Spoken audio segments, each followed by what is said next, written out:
Happy Independence Day to my fellow American listeners. As most of you know, this is a holiday weekend here in the United States, and that usually means that a lot of my favorite podcasters are taking a little bit of time off. So to help guarantee there's at least a little bit of fresh Bitcoin-related content out there for you to consume, I thought it would be an appropriate time to do a weekend update edition of the Bitcoin Bulletin podcast. This podcast is for information and entertainment purposes only. Nothing on this podcast should be construed as financial advice. All views expressed on this podcast are solely the opinions of the host and or any guests that we might have from time to time. Nothing on this podcast should be construed as a specific inducement to make a particular investment or to follow a particular investing strategy.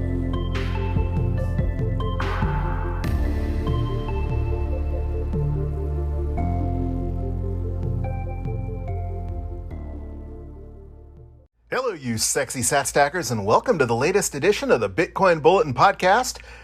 As I already mentioned, this is a weekend update edition. In fact, I started the Bitcoin Bulletin podcast just under 2 years ago with a weekend update edition, so it seems only appropriate that we do a weekend update here in the month of July. Today is Sunday, July 2nd, 2023, and as I already mentioned, we are leading up to the Independence Day holiday here in the United States.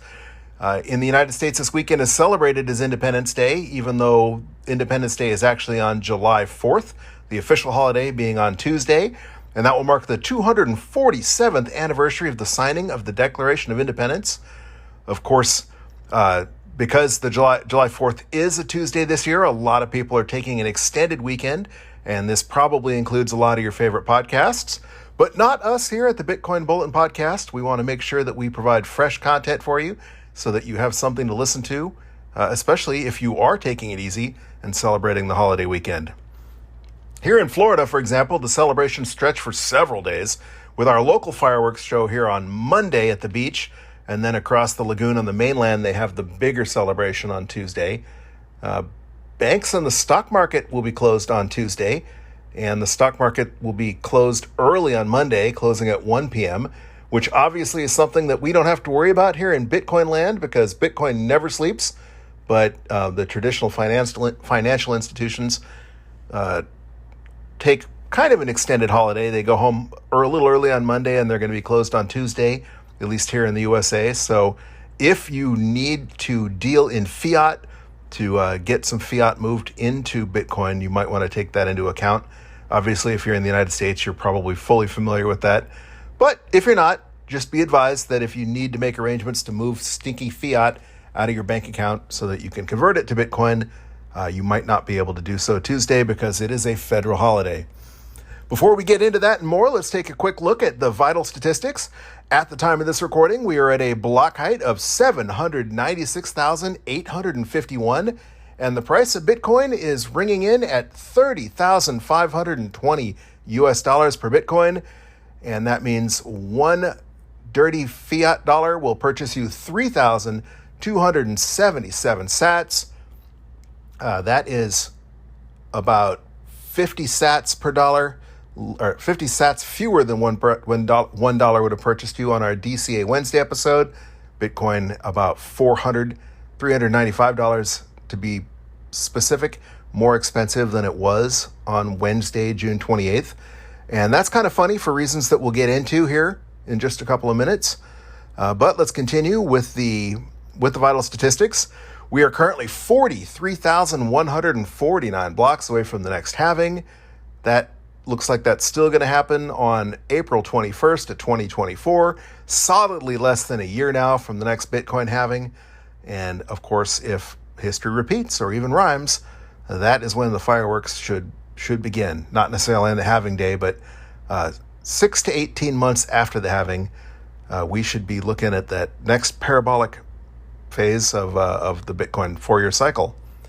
For those of you who care, Bitcoin's market capitalization is up about $7 billion over Wednesday as well, ringing in at $592.6 billion. Still nowhere near the $1 trillion market cap that Bitcoin claimed for a little while when we were in all-time high territory last bull cycle, but still very respectable considering that, just 4 years ago, the previous cycle before the last cycle, we had never gotten anywhere near 500 billion total market cap.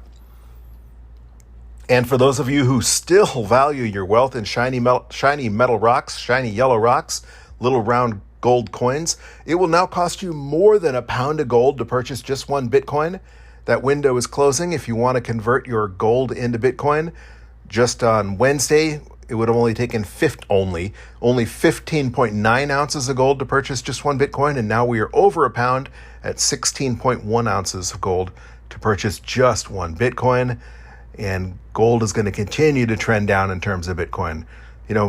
Like everything, markets seesaw back and forth. It may rise, it may dip a little bit, but ultimately the trend with Bitcoin is up and to the right, and the trend with gold is down and to the right when compared to Bitcoin, at least.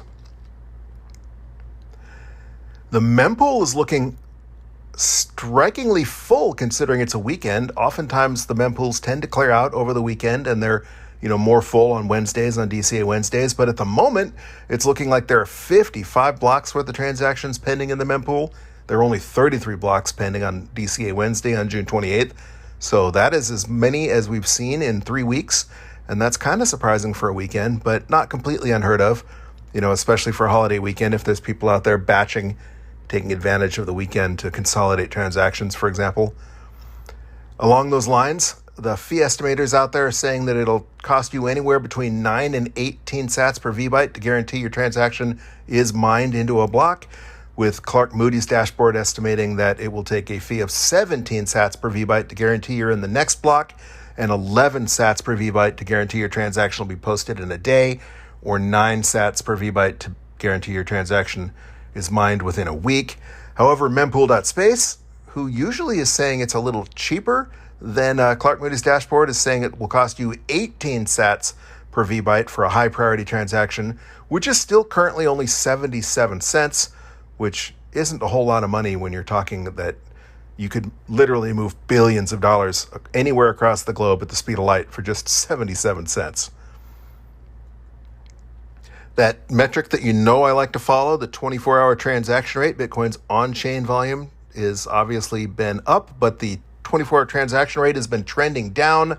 On DCA Wednesday, we saw it for the first time below 4 transactions per second in a long time, at least the first time since the ordinals and inscriptions debacle. And that was that was a 3.79 transactions per second.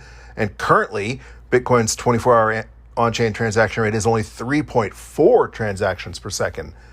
So as I've explained many times before the whole ordinals and inscriptions thing, you would never see more than 4 transactions per second on chain. That was about the maximum that Bitcoin was able to handle on chain.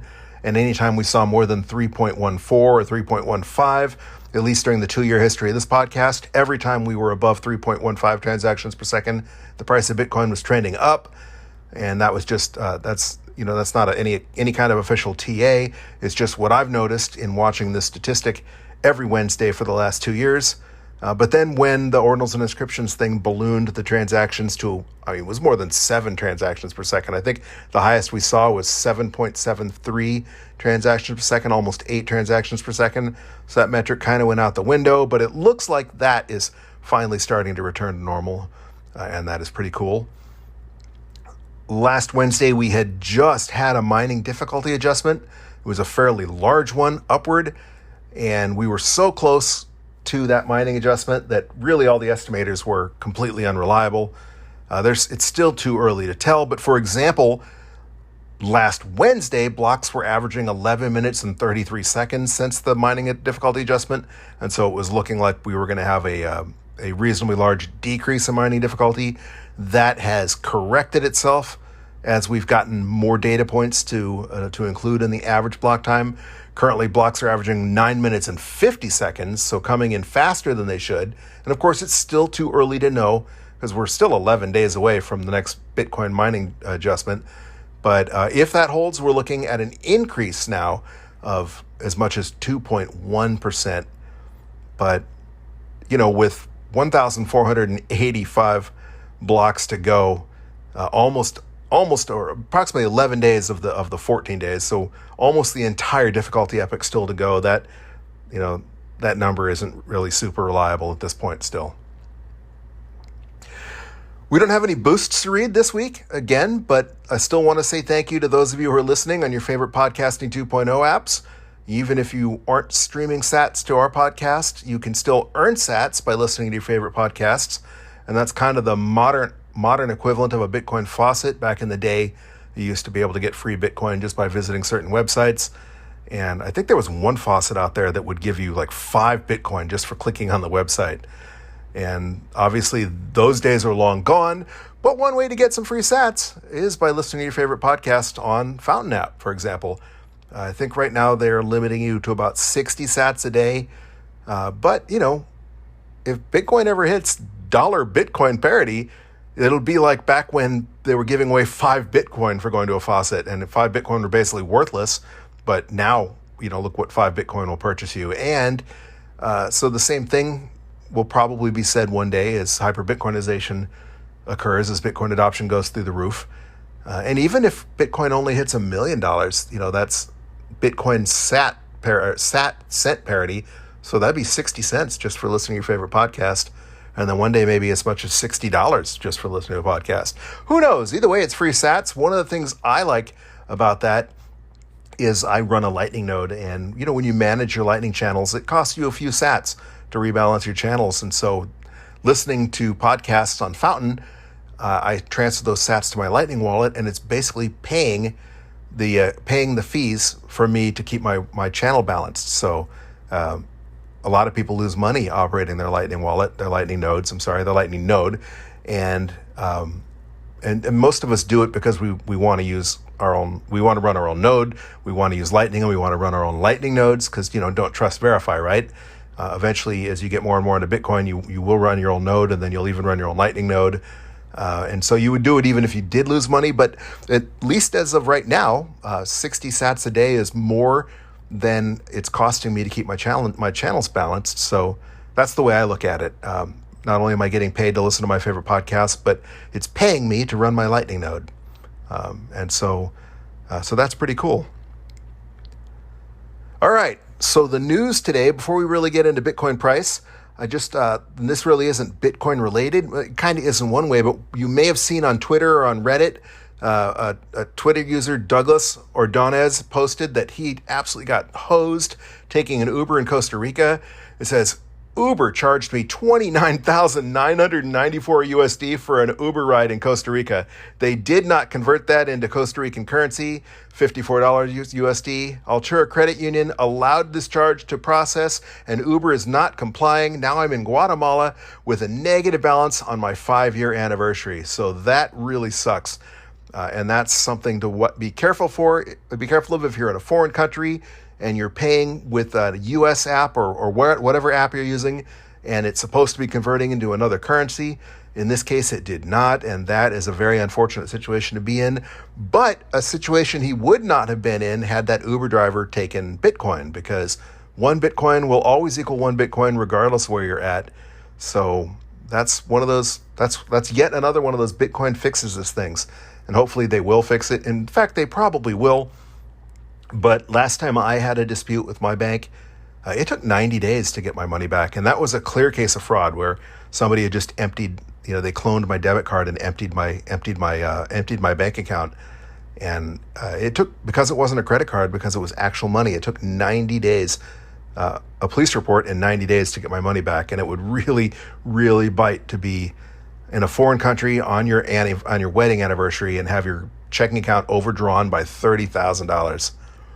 I think in the post he says it was overdrawn by $29,994 because apparently Uber put a hold that was larger than the amount due, which is usually common because, like restaurants, etc., they hold extra because they need to make sure you have enough money to cover whatever tip you leave.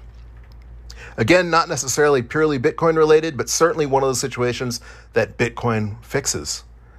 As I mentioned, it is the 4th of July weekend, and a lot of big things happen in the United States around the 4th of July. In addition to celebrating our independence, the 1st of July is usually when new laws take effect in the United States, depending what state you're in. For example, here in Florida, all of the previously passed legislation takes effect this weekend. The end of June is also when the United States Supreme Court wraps up its session and announces all its court rulings. And there are some controversial ones out there, I'll tell you. Again, nothing really to do with Bitcoin, and we're not going to get into it. But it is a busy time of year legislative-wise. So there's a lot going on in the news, not just Bitcoin related. All right, to Bitcoin price. I've said this multiple times. People like a nice round number, and I've called $30,000 a magic number. And it certainly feels like 30,000 is kind of like the new 9,000. If you remember the last cycle, I mean, how many times did we pass 9,000?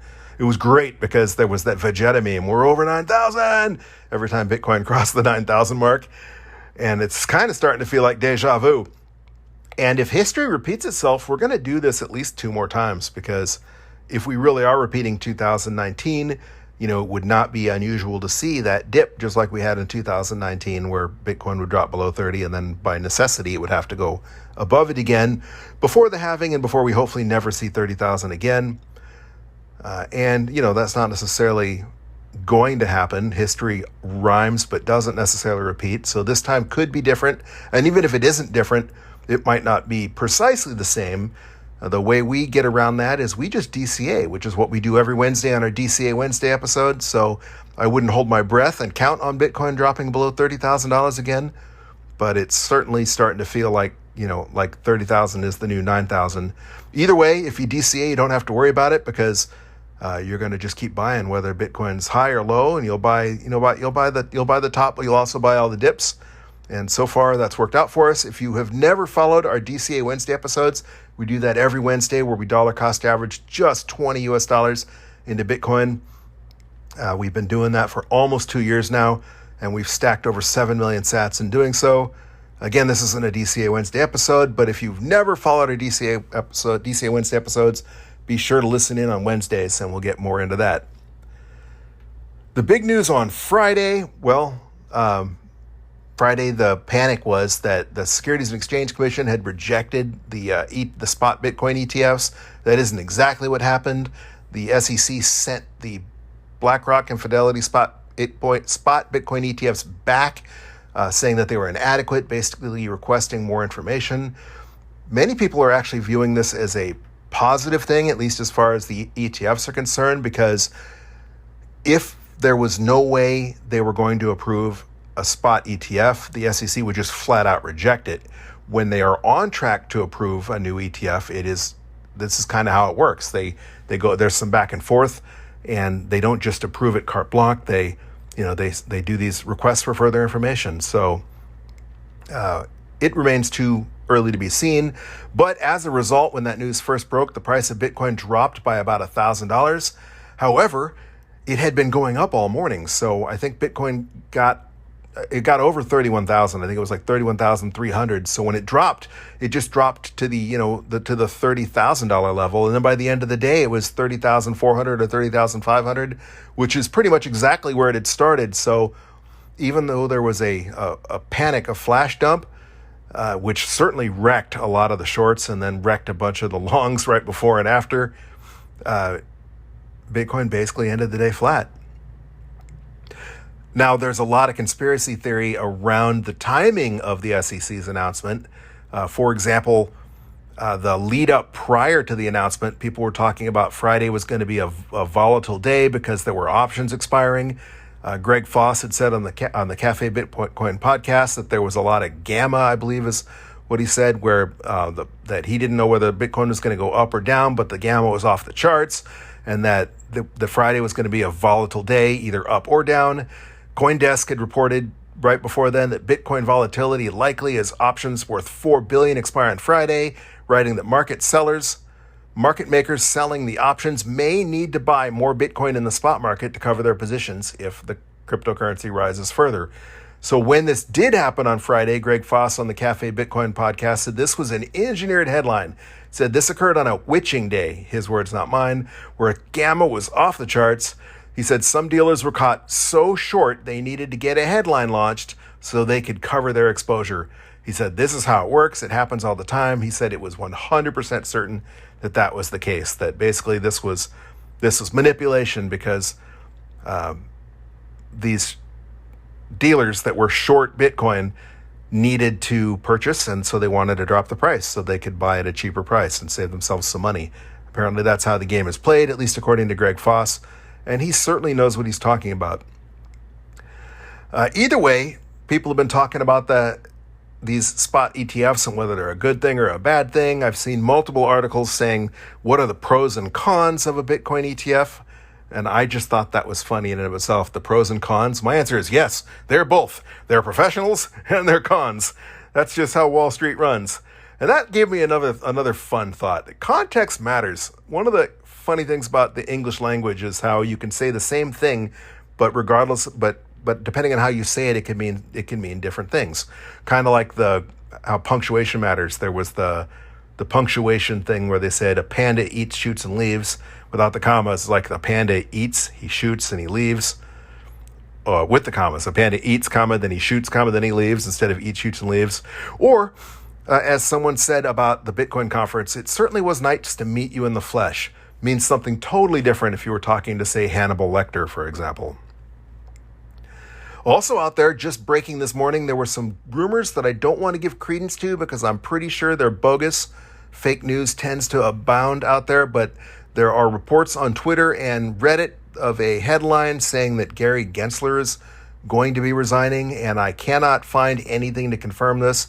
I'm 99% certain this is fake news, so I'm not going to say where it was or who's reporting it, but there are potentially false rumors out there circulating that Gary Gensler is going to resign following an internal investigation of the SEC.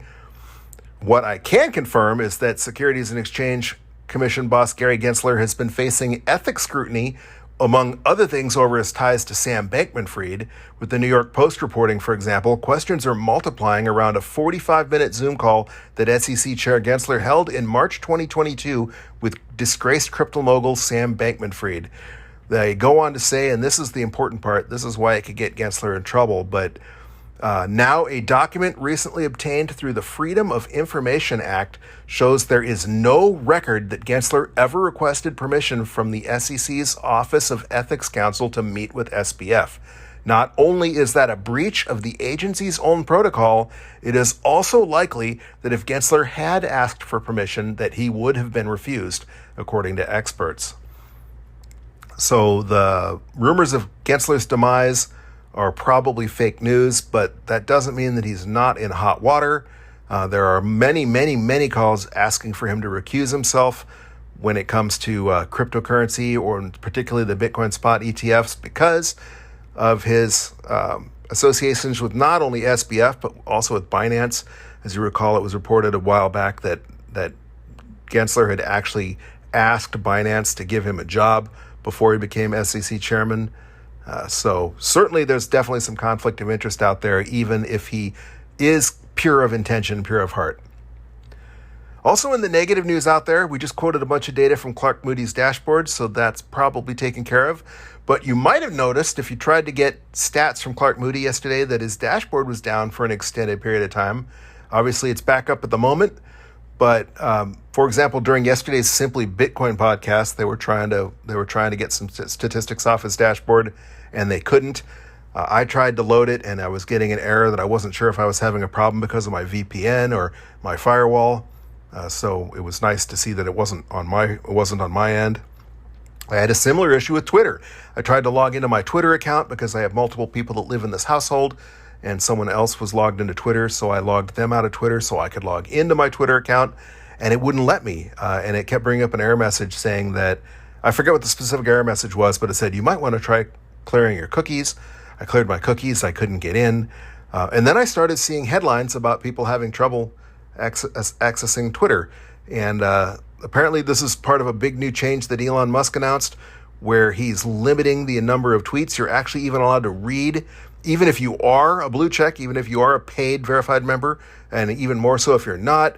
With NBC News reporting, thousands of Twitter users report problems accessing site as Elon Musk says new limits have been installed.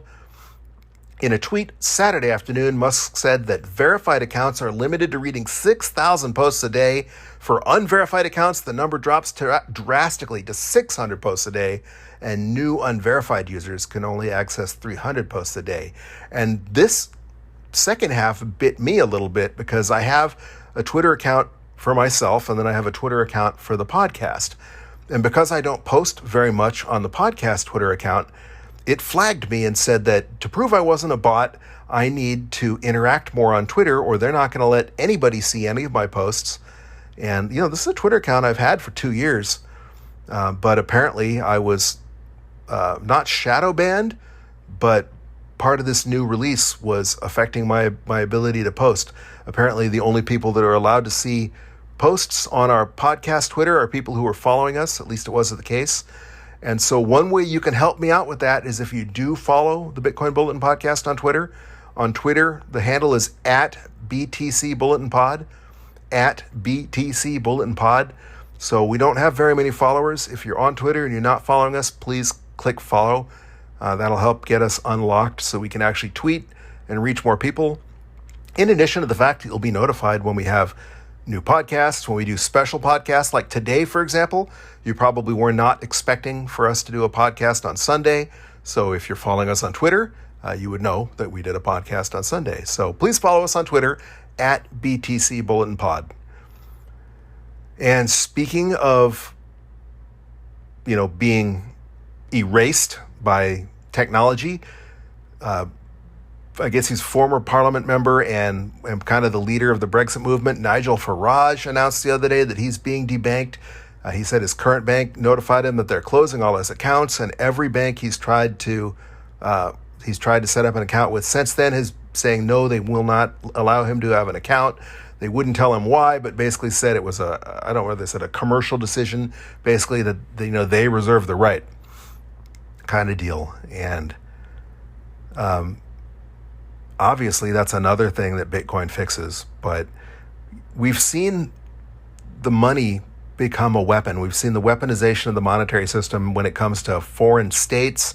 Like, for example, when it comes to what's going on between Russia and Ukraine, where we kicked Russia off the SWIFT system, and there's the embargo on Russia and their money that they had for their reserves was all seized and taken away from them. We saw where if you were associated with the protests in Canada, you had your bank accounts frozen. But in general, the average person wasn't being individually targeted.